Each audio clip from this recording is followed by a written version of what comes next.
Ustazah nak bacakan di mana Abu Daud meriwayatkan dalam kitab sunannya dengan sanad jayyid dari Abu Zumail Sammak bin Al-Walid. Dia berkata, aku pernah tanya kepada Ibnu Abbas. Ibnu Abbas ni, muslimat sekalian, adalah di antara sahabat yang paling mahir Quran. Ya, sahabat yang paling adalah seorang ahli tafsir. Ya, antara ramai sahabat, antaranya adalah Ibnu Abbas yang paling mahir sekali Al-Quran. Jadi dikata, aku pernah bertanya kepada Ibnu Abbas. Aku katakan, aku merasakan macam ada sesuatu lah dalam hati ni. Ibnu Abbas bertanya, sesuatu yang macam mana dalam hati kamu? Lalu aku jawab, demi Allah, tidak akan aku beritahukan. Dia rasa tak sedap. Ya, siapa ni? Abu Zumail Sammak bin Al-Walid. Dia rasa tak sedap jumpa dengan Saidina Ibnu Abbas, bagi tahu tak sedap tapi tak nak cerita lanjut apa yang tak sedap. Lalu Ibnu Abbas bertanya kepadaku, apakah yang tak sedap tu seperti sebuah keraguan? Ya, tak sedap hati ni kadang-kadang sebabnya kita tak yakin. Kan? Kita tak yakin, ragu-ragu ni lah jadi tak sedap hati. Betul kan? Ya. Betul ke kelas ustazah tu hari ni? Selalu katanya minggu ketiga. Jadi ramai yang tak datang juga sebab apa? Dia ragu. Datang pun tak sedap hati tu. Dah ada plan lain dah. Kalau tak ada sekarang, ke mall jawabnya. Contohnya lah ya. Atau ke tempat lain pula jawab. Jadi dia tu tak tetap hati tu. Itu bahkan ditanya oleh Ibnu Abbas, rasa macam ragu-ragu ke? Keraguan ke? Lalu aku menjawab dan ketawa. Lalu kata Ibnu Abbas, tidak ada seorang pun yang dapat selamat daripada perasaan seperti itu.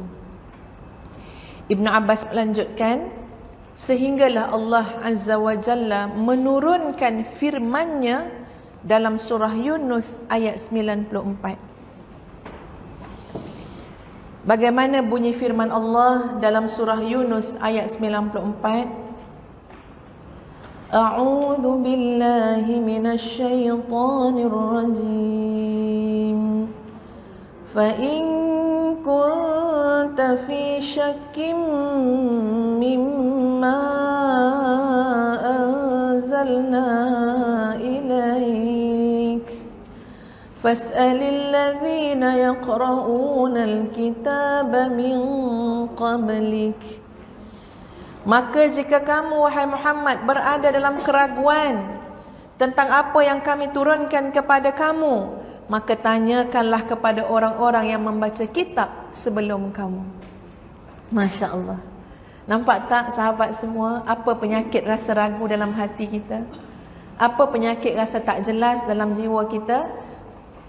Ya, apa rawatan dia tuan-puan sekalian? Syifa ataupun rawatannya ialah fas'alil ladzina yaqra'unal kitab. Tanyalah pada orang yang membaca kitab.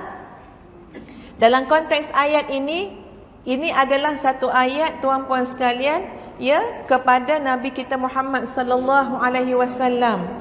Kamu wahai Muhammad sallallahu alaihi wasallam, jika berasa ragu, jika berasa tidak yakin, maka tanyalah dengan orang yang telah membaca kitab sebelum kamu. Tapi kalau kita nak ambil faham macam mana para sahabat semua, kita bila ragu, kita bila tak jelas, kita bila was-was, maka tanyalah dengan orang yang membaca kitab Al-Quran, yang lebih dulu faham daripada kita, yang lebih dulu belajar daripada kita, yang boleh mengajar kita, yang boleh menjelaskan kepada kita. Itulah ubat kepada penyakit, apa saja penyakit dalam hati. Lalu aku berkata, dan dia berkata kembali kepada aku, dan apabila engkau mendapati sesuatu pada dirimu, maka ucapkanlah, Surah Al-Hadid ayat yang ketiga. Ni lagi satu ubat dia. Masya Allah. Yang pertama ubat dia apa? Pergi belajarlah. Tanyalah orang yang dah tahu. Tanyalah orang yang dah faham. Pergilah tanya tok-tok guru tu. Kalau rasa dalam hati kita ada keraguan. Yang kedua apa ubat dia? Ubatnya ialah kata Ibnu Abbas, ucapkanlah a'udzubillahi minasyaitonirrajim. Huwal awwal wal akhir wal zahir wal batin wa huwa bikulli syai'in alim. Masya Allah. Ubat. Dialah yang awal, dialah yang akhir, dialah yang zahir, dialah yang batin, dan dia maha mengetahui atas segala sesuatu itu, maha mengetahui. Ibnu Abbas memberitahukan zikir mulia tersebut adalah untuk mengusir rasa was-was dan membuang keraguan dalam hati kita. Ini bawa balik muslimat sekalian, ya, jadikan penawar kita, sampaikan pada anak-anak kita, ya, pada pasangan kita, kawan-kawan kita. Ada banyak keadaan kadang-kadang wujud keraguan. Ya, kadang-kadang wujud kegelisahan sebab dia ragu. Kalau orang yakin dia tak ada gelisah. Kurang gelisah kalau orang yakin. Ustazah selalu buat contoh analogi, ya tuan-puan sekalian, antara orang yakin dengan orang ragu. Hidup ni nak kena jelas, kan? Bahkan Waze yang kita pakai, GPS yang kita pakai, dia nak minta apa? Dia nak minta kejelasan. Apa yang dia minta? Alamat yang jelas. Nak datang rumah ustazah, tulis Gombak. Sampai tak? Kemana nak ditala dek Waze tu? Nampak tak? Ya, kalau cakap jalan sekian-sekian pun tak sampai juga. Lama-lama dia kata apa? Kamu telah sampai, dia kata kan. Dia kau cakap Melayu lah kan. Cakap orang putih dia lain, ya. Kamu dah sampai, pandang kiri kanan, pokok je apa yang sampainya. Bukan salah Waze, salah kita yang tak jelas daripada awal. Dia nak benda tu benda yang tepat, yang jelas. Jelas ni benda tepat. Benda tepat ni adalah kebenaran, al-haq, yang benar. Contoh, kita nak pergi kenduri kendara. Suami kita ajak, nak pergi mana? TTDI. Ya. Rumah kawan lama dia, sekolah menengah dulu dekat TTDI. Nampak dia menjemput dalam Facebook kepada siapa yang mengenali saya, dia cakap. Ya, datanglah ke walimah anak perempuan saya.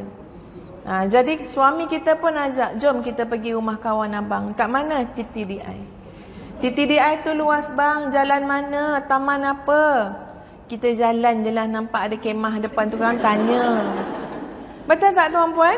Boleh bayang tak? Ya Allah, ya Tuhan. Bila jumpa je kemah, yang turun kita, bukan dia. Bertanya, rumah Cik Karim ke? Tak, dia kata.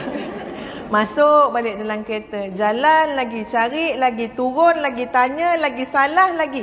Agak-agak balik bergaduh ke berkasih sayang? Bergaduh. Nampak tak? Menyampah kan kalau tak jelas ni kan? Sikit hati je kan? Alamat tak tahu, apa tak tahu. Macam itulah dalam sebuah kehidupan tidak ada panduan yang jelas. Semua main agak-agak, main teka-teka, main apa ya? Boleh faham maksud main taram? Faham kan? Main hentam je. Kita ada panduan, ada manual. Jadi manusia yang ragu, manusia yang gelisah adalah manusia yang ragu. Kenapa? Sebab tidak yakin.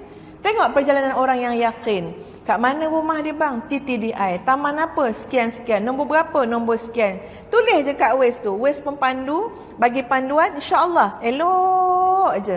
Boleh estimate masa lagi. 5 minit dia kata. Masya Allah, nampak? Ya, boleh sampai 5 minit. Sebab bendanya jelas. Jadi hidup kita lintang pukang huru-hara. Ya, bukan kerana kehidupan tu sangat, tapi kerana kita tidak mengambil panduan yang jelas untuk menjadi penunjuk arah kepada kehidupan kita.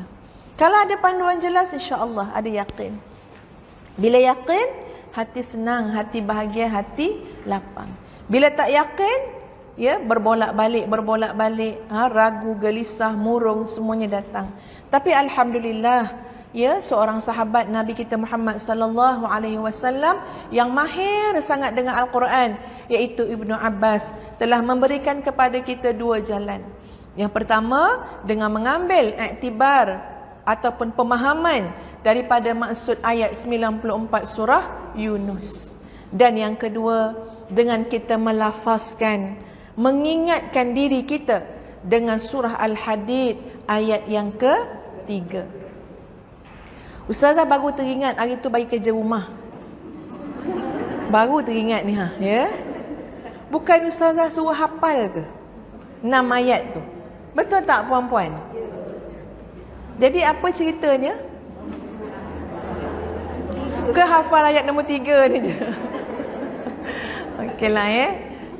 Tak apalah, sebab hari ni Ustaz tak nampak sangat, tak kasi mata ya. Jadi bolehlah ya, ayat ketiga pun ayat ketiga lah. Kita ingat baik-baik, huwal awwalu wal akhiru wal zahiru wal batin wa huwa bikulli syai'in alim.